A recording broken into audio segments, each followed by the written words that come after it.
वाकई, और इसी मुलाकात का इंतजार अब सबको है। प्रधानमंत्री अपने इस दौरे यानी कि जो जापान की विजिट से जो दौरा शुरू हुआ था और उसके बाद यहाँ चीन टियानजिन पहुंचे, उसमें सबसे बड़ी मुलाकात की प्रतीक्षा अब सबको है, जहां पर व्लादिमीर पुतिन और प्रधानमंत्री नरेंद्र मोदी के बीच मुलाकात होगी। रूस के राष्ट्रपति, भारत के प्रधानमंत्री अब से बस कुछ ही देर बाद मुलाकात करने वाले हैं। इसमें बहुत सारे मुद्दों पर बातचीत हो सकती है, खास करके जिस तरीके से पिछले कुछ दिनों में अमेरिका की तरफ से बहुत आक्रामक प्रहार भारत पर किए गए हैं, रूस के साथ खड़े होने का, इस युद्ध को हवा देने का जो आक्षेप भारत पर लगाया गया है, उसके बाद पहली मुलाकात प्रधानमंत्री नरेंद्र मोदी और रूस के राष्ट्रपति व्लादिमीर पुतिन के बीच।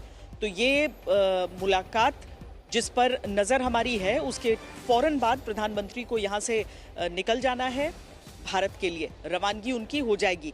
लेकिन जनरल कुलकर्णी, भले ही भारत के ऊपर ये आक्षेप लगाया गया था कि ये मोदीज वॉर, इस तरह की चीज़ कह दी गई, लेकिन हकीकत तो ये भी है कि प्रधानमंत्री नरेंद्र मोदी ही इकलौते वो वैश्विक नेता रहे जो पुतिन की मौजूदगी में युद्ध के विरुद्ध बोलते हैं। मतलब रूस के विरुद्ध नहीं, युद्ध के विरुद्ध। और भारत ने हमेशा कहा कि हम किसी के पक्ष में खिलाफ से ज्यादा बड़ी चीज कि हम शांति के पक्ष में हैं, और कहा था कि this is not an era of war.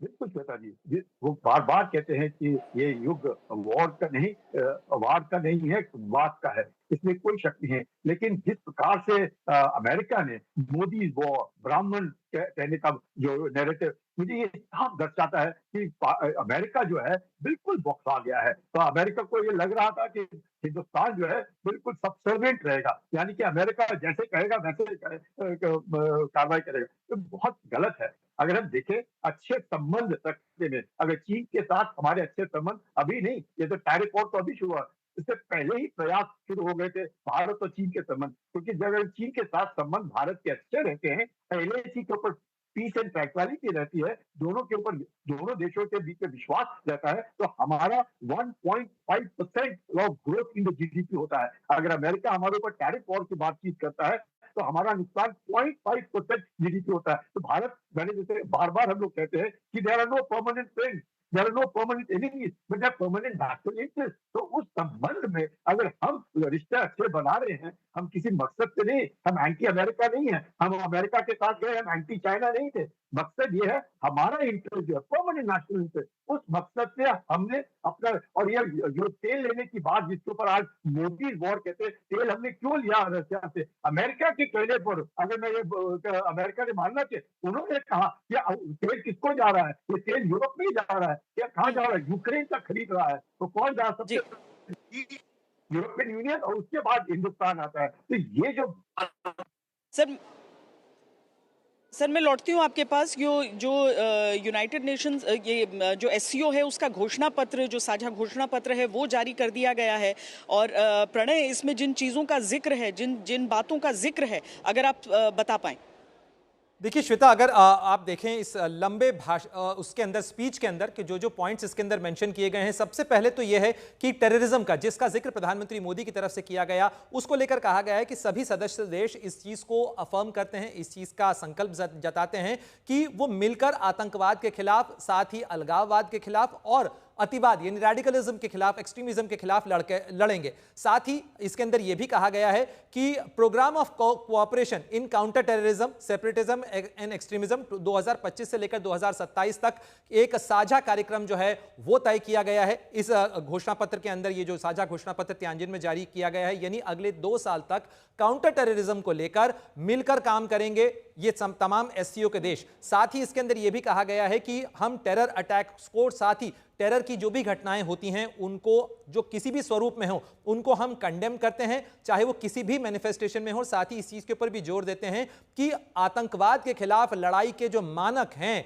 उसके अंदर ये संकल्प स्पष्ट होना चाहिए कि double standards in the fight against terrorism are unacceptable. ये बहुत बड़ी और महत्वपूर्ण बात है कि आतंकवाद के खिलाफ लड़ाई के अंदर दोहरे मानदंड जो हैं वो स्वीकार नहीं किए जाएंगे। ये एससीओ के घोषणा पत्र के अंदर आना, ये अपने आप में बताता है कि भारत ने जो बात मंच के ऊपर रखी थी वो कितने प्रभावी तरीके से यहां पर स्वीकार की गई है। साथ ही इसके अंदर यह भी कहा गया है कि अंतर्राष्ट्रीय जो समुदाय है, इंटरनेशनल कम्युनिटी से भी यह आह्वान किया गया है कि आतंकवाद के खिलाफ लड़ाई और साथ ही cross border movement of terrorist यानी सीमा पार आतंकवादियों की आवाजाही पर नियंत्रण करने के लिए अंतर्राष्ट्रीय समुदाय भी मिलकर काम करे, इस चीज को लेकर भी सहमति जताई गई है। साथ ही आतंकवाद को लेकर एक और महत्वपूर्ण बात इसके अंदर कही गई है। नहीं प्रणय इसके साथ साथ ये चीज की जो पहलगाम अटैक को कंडेम करना कि 22 अप्रैल 2025 को जो पहलगाम अटैक हुआ उसका कॉन्डेमनेशन, और पाकिस्तान में जो जाफर एक्सप्रेस में 11 मार्च और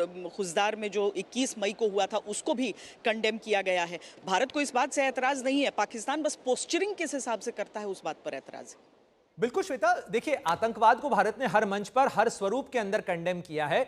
यहां पर सवाल इस चीज का नहीं था कि आतंकवाद की जाफर एक्सप्रेस की घटना या बलूचिस्तान या पाकिस्तान में हो रही आतंकवाद की घटना को भारत ने कंडेम नहीं किया। आपको अच्छी तरह से याद होगा 2016 के दिसंबर के अंदर पेशावर के आर्मी पब्लिक स्कूल के अंदर जो हमला हुआ था उसको लेकर भारत में आपने खुद ने भी शो किए हैं उसके ऊपर कि किस तरीके से भारत की जनता उस चीज को लेकर कंडेम किया गया था उस घटना को। तो भारत ने आतंकवाद को हमेशा कंडेम किया है, लेकिन पाकिस्तान ने उसका दोष जिस तरीके से भारत के माथे मढ़ने की कोशिश की थी, भारत ने उस चीज के ऊपर एतराज जताया था। खुजदार एक्सप्रेस या खुजदार की जो घटना है, जाफर एक्सप्रेस की जो घटना है, उसके कंडेमनेशन के ऊपर कोई परहेज नहीं है। सवाल भारत का केवल इतना था उस समय भी कि पाकिस्तान की तरफ से जो दोषारोपण करने की कोशिश की गई थी, क्योंकि पाकिस्तान खुद आतंकवाद को पालता पोसता और प्रायोजित करता रहा है, वो बजाय अपने गिरेबान में देखने और झांकने के इस मामले को लेकर दूसरों पर दोषारोपण जो करता है उससे मतभेद है। जहां तक पहलगाम आतंकी हमले का सवाल है, निश्चित रूप से प्रधानमंत्री ने तो इसका जिक्र किया ही एससीओ की बैठक के अंदर, बल्कि जो एससीओ का साझा घोषणा पत्र है उसके अंदर भी इस चीज का रिफ्लेक्शन जो है वो देखने को मिल रहा है। तो आतंकवाद के मुद्दे को लेकर कई महत्वपूर्ण रेफरेंसेस इस पूरे घोषणा पत्र के अंदर आपको देखने को मिलते हैं। हालांकि आतंकवाद से अलग अगर हम हटे तो कनेक्टिविटी की बात भी यहां पर देखने को मिलती है। इसके अलावा किस तरीके से एससीओ के देश आर्थिक जो साझेदारी है उसको आगे बढ़ा सकते हैं, उसका भी जिक्र यहां पर देखने को मिलता है। तो ये कई महत्वपूर्ण चीजें हैं जो इस एससीओ के घोषणा पत्र के अंदर आई हैं, और ये महत्वपूर्ण इस लिहाज से भी है श्वेता कि अभी तक ये माना जा रहा था कि एससीओ जो है उसमें बातें तो बहुत अच्छी होती हैं, लेकिन ठोस जो चीजें हैं, खासतौर पर जो भारत के मुद्दे हैं, चाहे आतंकवाद के खिलाफ लड़ाई का मुद्दा हो या जो टेरिटोरियल डिस्प्यूट्स के मुद्दे हों, उन मुद्दों के ऊपर उस तरीके से समाधान की कोशिश या प्रयास नहीं होते हैं। इस त्यांजिन की बैठक के बाद जिस तरीके से जो त्यांजिन स्पिरिट जिसे आप कह सकते हैं, उससे कम से कम ये लगता है कि एससीओ देशों के बीच में भी इस चीज को लेकर एक रियलाइजेशन है, एक सहमति है कि उन मतभेदों को परे हटाकर उनसे आगे बढ़ते हुए आर्थिक साझेदारी के नए पैमाने, जो नए मानक हैं, वो तय करने की जरूरत है, और उसके लिए एक सहमति व्यापक तौर पर यहां पर नजर आती है। जी।